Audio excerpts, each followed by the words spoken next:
Warning: the following video may contain images not suited for a younger audience. Viewer discretion is advised.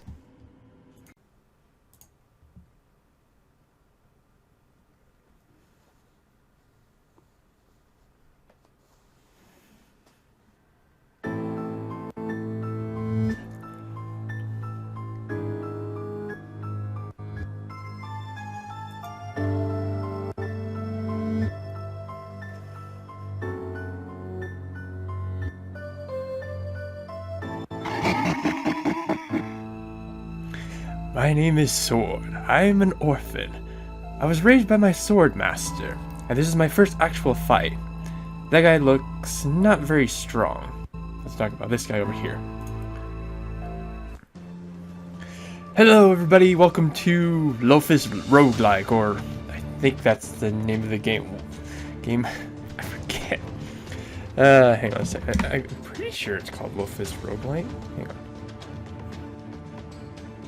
For some reason I feel like it's supposed to be called... No, it is roguelike, okay. I thought it was Lophis of the Light. Anyway, so. Welcome! So first stat, defeat the enemy. Let's see, if you lose all your life, you will lose the game. Okay. So, yeah, this is a rogue card-like game. If you want a comparison, think of the Rogue Adventure or Slay the Spire that has been going around. See, press and hold the card to zoom in. So, stab. Deal 3 physical damage. Okay, so, yeah. Lophis roguelike is a different take on the rogue card game. And it's really good. Very difficult. A lot harder than Rogue Adventure. I will say that much. And hopefully, this isn't like the first time where I just win. The game's not... I can assure you, the game is not that kind, unless I get one specific item, in which case, I might be able to win. And so, to cast a spell, simply point the arrow to a target and release your finger. Grammar error. You have no cards left. Click here to end your turn. Okay. At the end of your turn, you can draw the same number of cards from your deck. You can just draw one. But it can't make your cards exceed this limit. Yeah, our hand limit is 1. We have 2 cards in the deck. So yeah. You can see what's in our deck. It's just another stab. Now, what's this area over here? That's your play card area. So you can see when you play the card, the stab goes over here, and it just kind of shows you the history. The next fight, I'll talk about the upper corner here, but for now, I think there's still a couple instructions to go through. So we take damage, and we'll just kill the Hootie. Victory! He was defeated, but he called his leader and wanted to defeat me with a larger force. It seems that I have to use my real sword skill. Our master is just kind of sitting in the back there. And this is us, we're Sword. Not sword, just sword. Some cards require a certain amount of energy to be used, but they are usually more powerful. This is where it can show you how much energy is available left. Yeah. Manage your energy and use the powerful cards to defeat them for victory. So, here's where this game separates itself from Rogue Adventure and Slay the Spire. Energy is saved in between turns, so if I don't use an energy right here, I will be gaining the energy on your right over here. So I will be gaining 1 extra energy each turn. So you can accumulate energy as you want, which is really, really nice. So yeah, our hand limit went up. So we can only draw 2, and our hand limit is 2. Throughout the game, the 2 will basically coincide. So, excuse me. You'll never have an opportunity to draw more with a small hand, and you'll never have. You will usually not have a bigger hand limit than what you can draw. Anyway, so chop. Deal 8 physical damage. So, attack-wise, this game separates into... Oh, sorry, let me just get this quickly. This card requires too much energy. Drag it to discard area and discard it for more card space. Yeah, so this is where the hand limit comes in. You keep your cards Unlike Slay the Spire or Rogue Adventure, you keep whatever cards you don't use. So this is where you have to be tactical about what do you want to keep. Anyway, so going to attack cards, there is physical damage, and then there is magic damage. So there are some characters that don't care about the type of attack card. There are some characters that rely on specific magic or magic attack cards, and some characters that rely on physical attack cards. Let's see, at the end of your turn, you will recover some energy. Yeah, like I said. So we get 1, and we draw 2 cards. Click here to review the history of the enemy's attacks. So yeah, you can see this attack is 2 stars. Excuse me. So it does 2 damage. Yeah. So unlike Rogue Adventure, this game does take into account of leveling up your cards. So as you can see, there's a level 1 attack dealing 1 damage, level 2 dealing 2 damage, and level 3 dealing 3 damage. We'll get into the level cards as we go later on. We're going to get into this when it's longer or boss battles, but the timer clock up here is how many turns you have before the game just says, okay, you're taking too long, let's speed this up. Basically. And when it reaches 8 turns, after 8 turns, both you and the enemies will start gaining +1 attack. So you'll be dealing more damage to each other. So keep that in mind as you're going throughout this game. For now, we'll just chop the hoodie and just stab the rogue.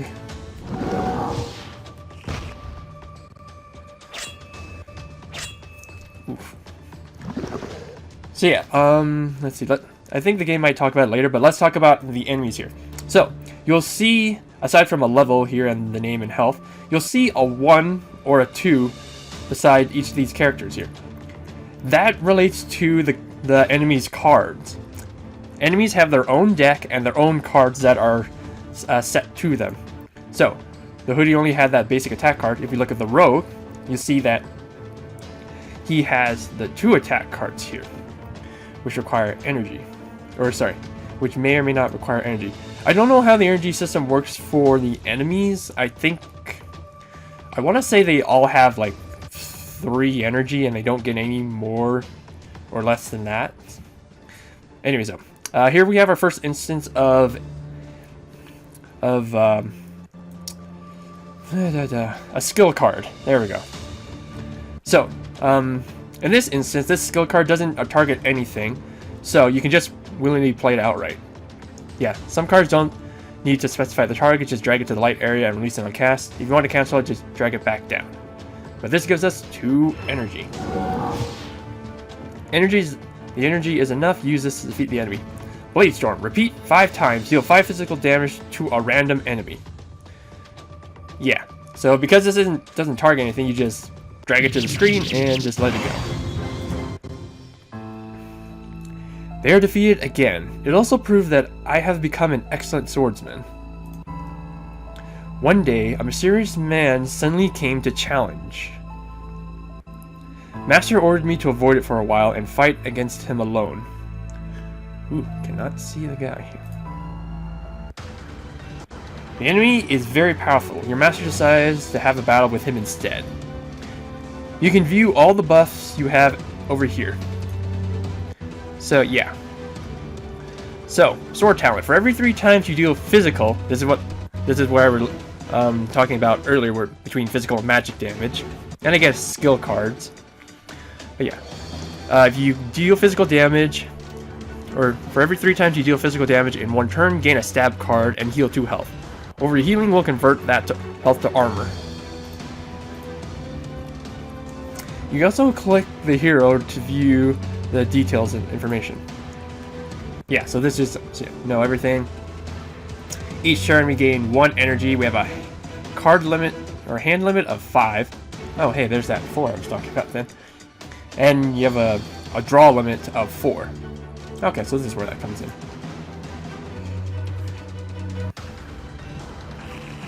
Yeah, this is just, you know, you can click here to see what the enemy has. So the enemy has the ability Wind Kengu. For every 5 times you deal physical damage in one turn, add a Wind Blade into your hand. So as you can see, again, this goes back to the fact that the enemies also have energy. I just don't know what it is. I think it's 3. But since these cost no energy, he can play all 5 cards. So he's going to be able to get a wind, or use a Wind Blade off of me. Can't quite make out what he looks like, but anyways though. So just chop. 16 damage. And we get a stab card. Level 3 for 9 damage. Secret power. Deal 6 physical damage. Physical damage plus 3 for each card you play this turn.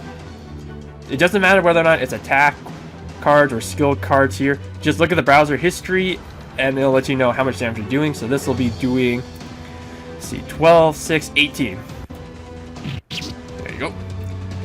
And that's all we can do. So yeah, stab, stab. And he gets a Wind Blade, which lets him draw a card. So yeah, as you saw there, Wind Blade. Deal 12 damage. This is level 3 Wind Blade. Deal 12 physical damage, draw a card. And his deck is full of stabs. But yeah. So now in his current deck he has Cyclone Attack. And another Wind Blade, which will probably draw him either a stab or another Cyclone Attack. It could draw him another Wind Blade. But regardless, we're going to be getting hit a lot. I'm actually going to be hit a lot. Skill card. Draw a card, gain 5 power. Let's use this. Quick Jab. Deal 8 physical damage. If this is the first card you play this turn, draw a card. That does not help us anymore, so Blade Storm.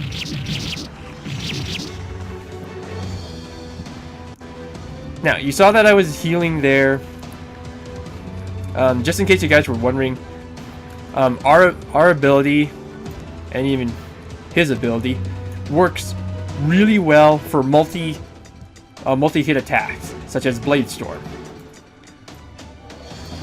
So cards like Stab or Quick Jab, it's only gaining about 1 attack per, but Blade Storm is dealing 5 attacks. So we're guaranteed to at least trigger our passive ability once. Okay, sure. And Blade Storm. Yeah, and then Quick Jab, Stab, Stab, Stab, Stab, and Stab. And we get our own Wind Blade. Ow, ow, ow.